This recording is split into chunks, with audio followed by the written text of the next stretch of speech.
Tommy, good to hear your voice. I know you're excited about the next upcoming season here, as am I. So back to the grind for us.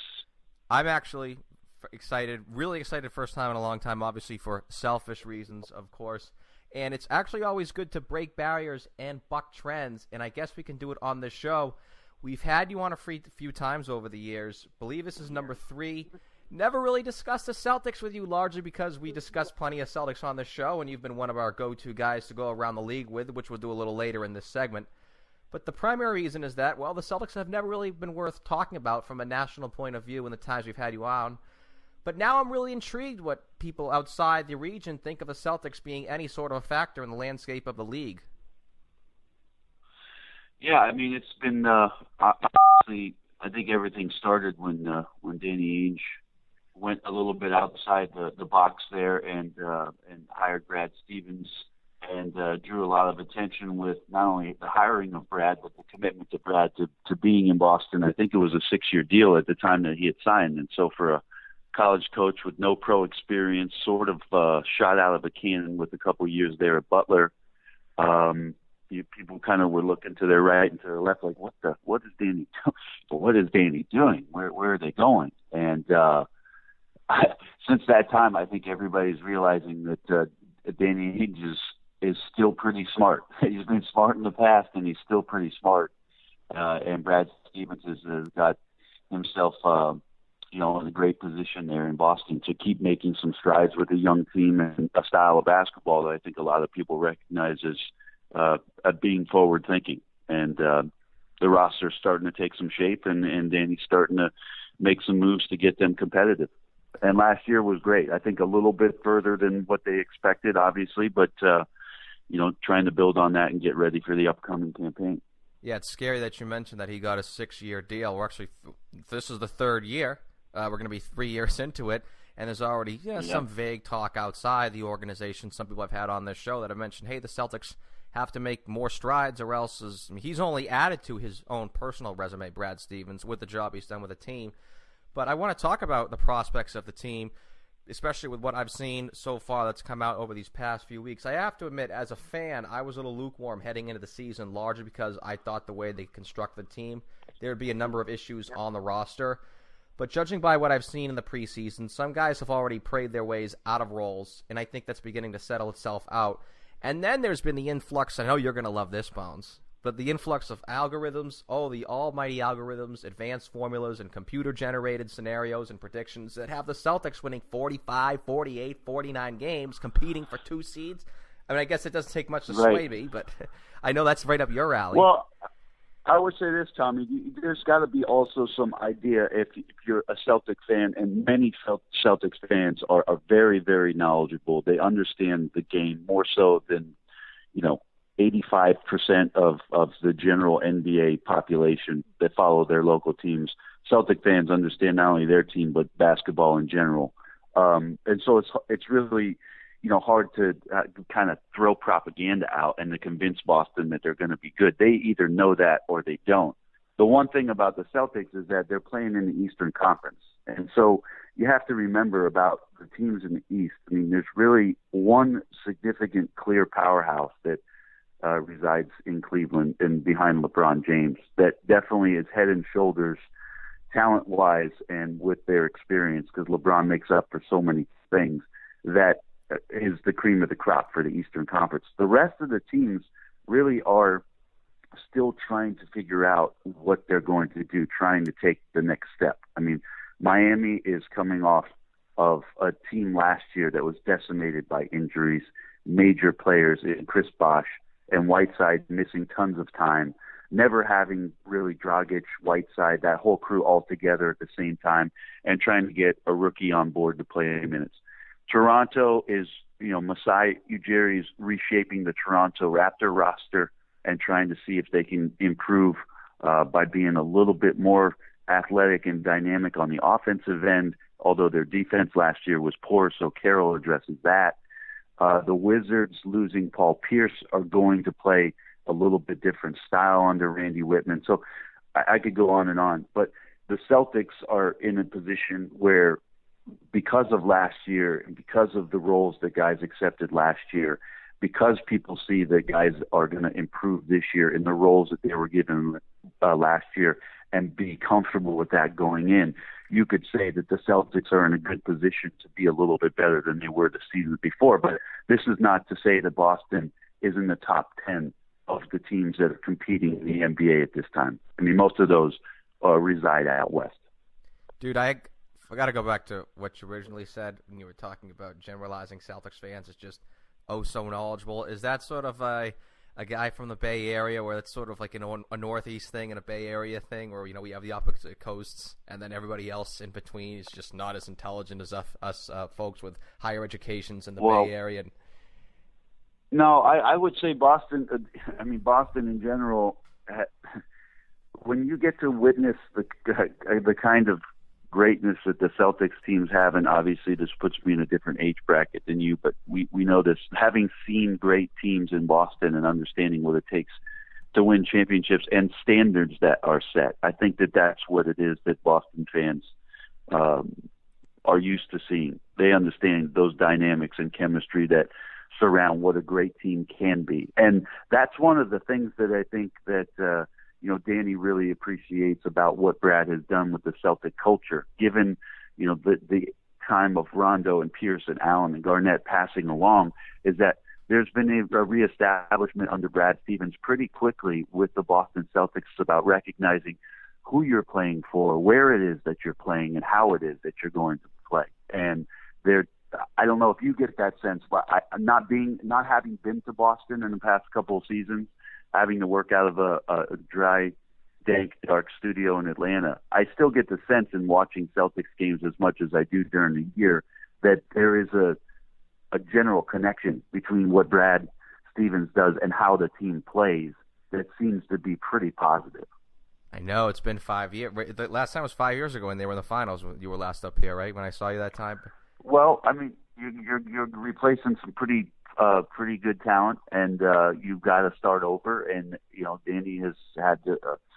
People talk about plans and what they're going to do. I think that they've managed this decently well to get themselves into this kind of position where in the next 2 or 3 years they can make decisions moving forward that put them in a spot to be competitive every year, and not just getting into the playoffs, looking at a 6-8, but to the point where Boston looking at a top 4 seed, a home court advantage, and being able to compete for something. I mean, that's the ultimate goal, of course.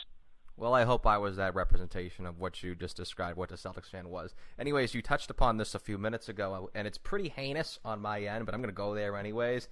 Let's operate.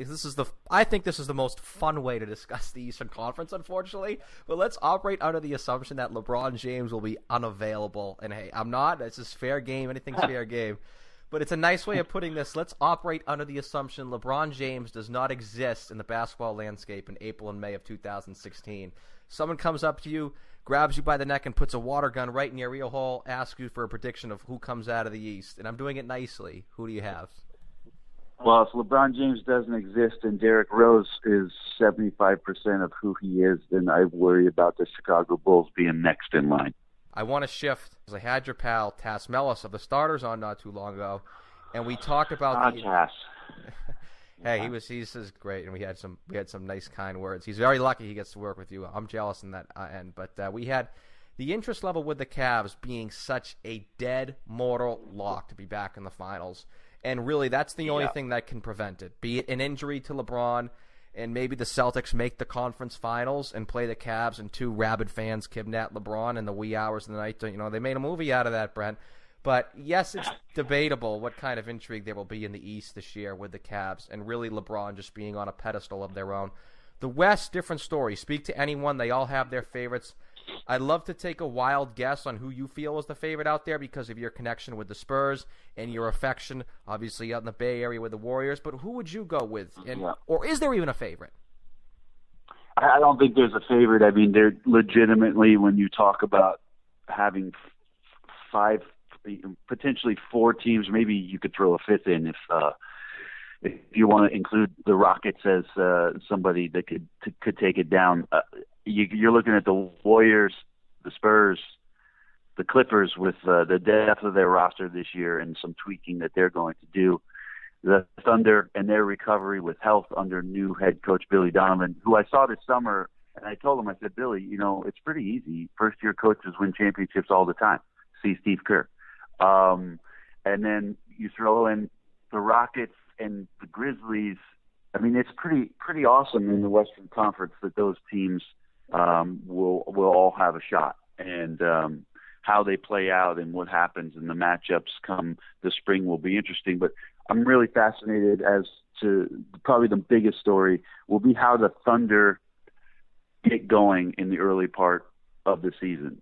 Watching Kevin Durant's health, watching the way that Billy Donovan coming out of training camp is starting to put his imprint on this team offensively to get guys to do some of the things that they haven't done over the last 3 or 4 years under Scott Brooks in terms of some of their execution. I mean, they've been an excellent team. Scott Brooks did a great job, but everybody is going to focus on how it is that OKC is making strides on the offensive end and that they're moving guys around and not relying so much on Westbrook and Durant. That, to me, is going to be a really fascinating story to watch them develop. Pat Riley, there's another coach who won it his first year as well. Actually took over not mid-season, right. But early in the season. Westfall, the guys that were in the finals in their first year. Even, I mean, it was an incredible year. David Blatt and Steve Kerr doing that just last year. Sitting there trying to make decisions, pull strings, and push all the right buttons in their first campaigns as head coaches. It was pretty awesome. Yeah, and even Phil Jackson, he didn't win his first year, but he got him to the conference finals, and then I think they won a few more years after that, if I do recall. But one thing that I have to watch too about the Thunder is I think let me just go back and sort of retract. You mentioned obviously Spurs Warriors. I think that's 1-2, and I think you sort of draw like a little bit of a line, and then you have Clippers, and then obviously I think Thunder. And with the Thunder, Clippers, Thunder, Rockets. Yeah, Clippers, Thunder, Rockets, right there. You think you would even put? I mean, I know Houston was in the conference finals, but you think Houston is pretty much on the same level as Oakland if they're healthy, obviously. No question. I mean, the reason why I point to that, Tommy, is the fact that you've got James Harden. I mean, James Harden, what he was able to do last year, that's the one probably interesting thing with the Rockets to watch in their soap opera, which is what every season is for every team. But for the soap opera for the Rockets this year is to watch the dynamic between two things. Dwight Howard played in half the games last year, half of the games, and has come out and said that last year he dealt with some injuries, a torn meniscus that not a lot of people knew about, was dealing with some back issues. So he appeared in half the games, and I think they won 56 games, 53, 56. I can't remember the number, but that's a hell of a season to not have that kind of defensive impact in there in Dwight Howard.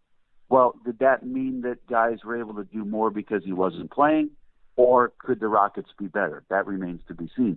The second issue with the Rockets is how it is that Kevin McHale is going to disperse minutes to a team that last year Kevin had guys hurt, and that makes it really easy in the NBA for coaches to say, okay, you're going to play because he's hurt. So we're going to Terrence Jones, you're our starter. Mota Eunice, you're going to come off the bench. Then Terrence Jones gets hurt. So Mota Eunice, you're going to play. And he was awesome last year. And Terrence Jones, they didn't know when he was going to come back. And when he did, he came off the bench because he wasn't quite right. And so Kevin had really not a lot of decisions to make with a whole lineup of healthy players in Houston. He just played guys as they got healthy.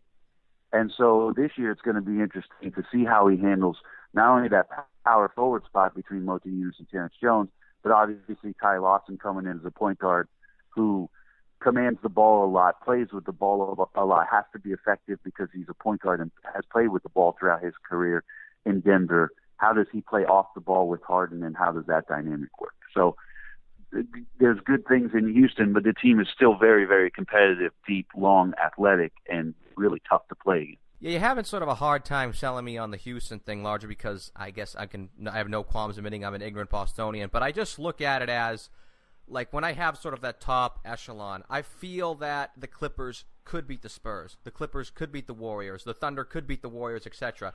I don't feel that in a playoff series Houston could beat. They could beat the Clippers, and they beat them last year. I don't feel they could beat the Warriors or the Spurs, and that's sort of largely because I just. So you're saying that even with health and given a deeper roster, that the Rockets would not be in a position like they were just last year, Tommy, 2-1 and a buzzer beater by James Harden away from being tied with the Warriors in the Western Conference Finals.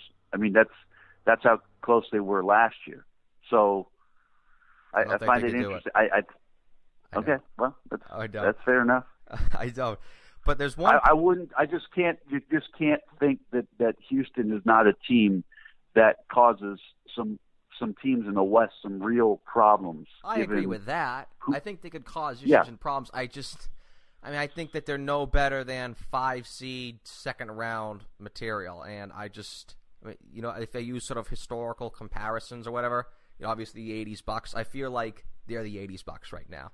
It's like they couldn't get around Boston or Philadelphia. You think is your opinion then that there's regression on the team in Houston, or do you just feel that the loaded Western Conference teams that would be in front of them, you'd have more confidence in a loaded Clipper team, Spurs team, Warrior team that you could trust a little bit more? Absolutely. No question about it. I go with the latter. And this is one question I definitely want to ask you. We're going to ask you 2 more questions before we get you out of here. But I remember you signed. Did you sign with the Spurs the year after the Fisher buzzer beater when they lost the Lakers in the second round? Or were you on that team? Yeah. No, I wasn't on that team. I was watching that game in Los Angeles because my year in Seattle had ended, and I was sitting at my house watching that game, and I could hear a small roar in the small beach community I was in after that shot was made, and people kind of filtering out of their houses and into the side alleys and streets celebrating that Derek Fisher miracle shot. So upset. I was like, obviously I was a lot younger then, so I obviously took that more personally. But the reason why I asked you is you signed with the Spurs, largely because I'm assuming you wanted to win some championships, which you ended up doing. David West did the same thing, but left. I still can't get over this. I brought this up with Taz. He left $11 million on the table. Yeah.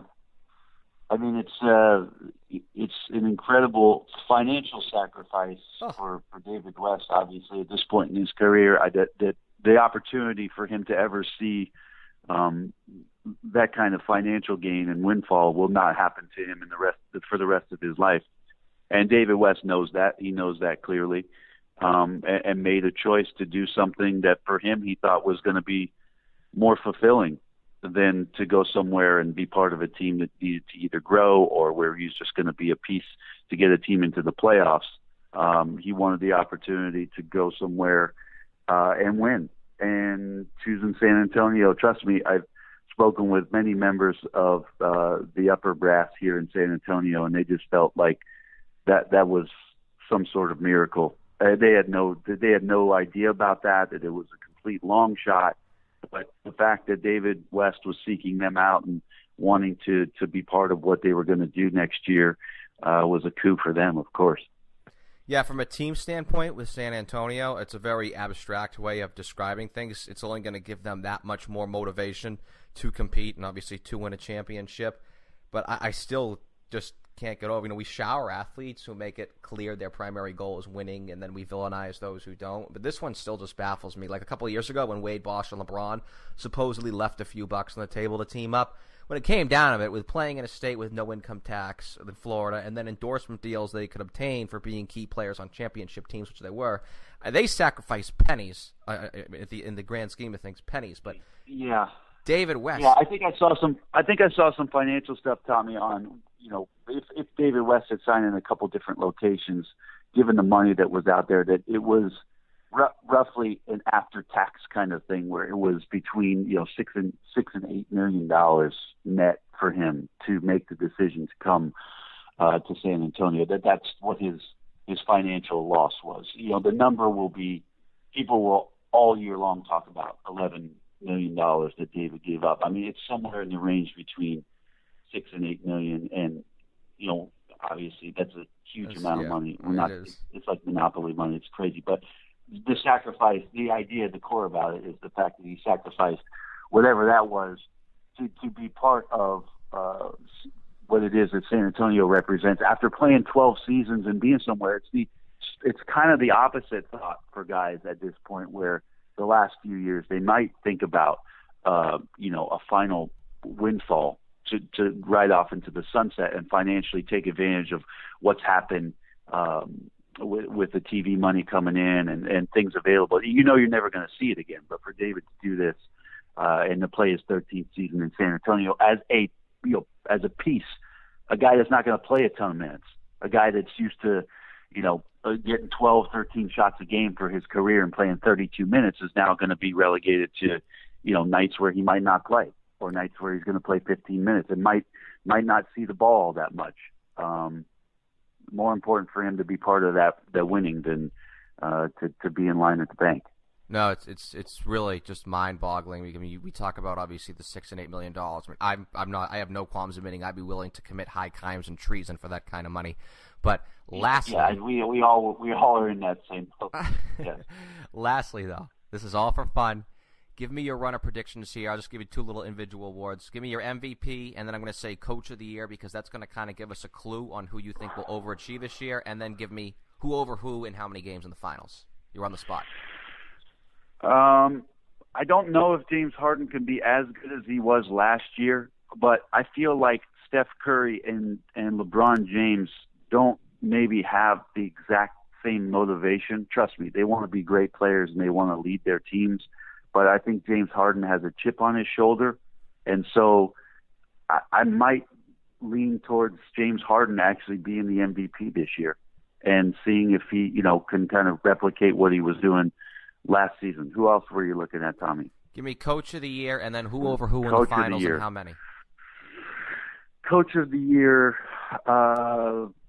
geez Louise.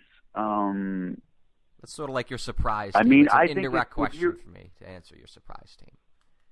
There's a chance for Frank Vogel if this science experiment works with Paul George playing small forward and them changing their identity within 1 year, one full season with Paul George being out. If they play small and they are somehow if they somehow are in the home court discussion for the playoffs, Frank Vogel might get some consideration for being Coach of the Year in Indiana if that team is a home court advantage team. So I'll throw that out there. And let's see, finals prediction. I mean, finals predictions in the fall are probably the most insanely stupid idea. We have fun though. Try to propagate to the general public. We can hold it to you when we who's talk going to to be you playing. Well, you can, but then let's say LeBron James does, God forbid, break his leg. No. The Celtics fans playing in the that's final. more fun. Oh yeah, and the kidnapping. Yeah. So, predicting these things is nuts. But Cleveland Cavaliers against the Oklahoma City Thunder in the finals. I like it. All right, Brent Barry, NBAtv. You can follow Bones on Twitter at Barrier3. Bones, once again, thanks so much for stopping by the show, man. Hopefully the Celtics can get competitive so we can get you back up here and make your time in Boston worth, a while. That sounds great, Tommy. And, we can talk again throughout the year about all the things I was just wrong about over the last 15 minutes. No problem. Oh, we will, especially with all the great work you folks do down at Turner. But, Bones, thank you once again. We'll be back after the break. Brent Barry, NBAtv. Thanks for sticking with us.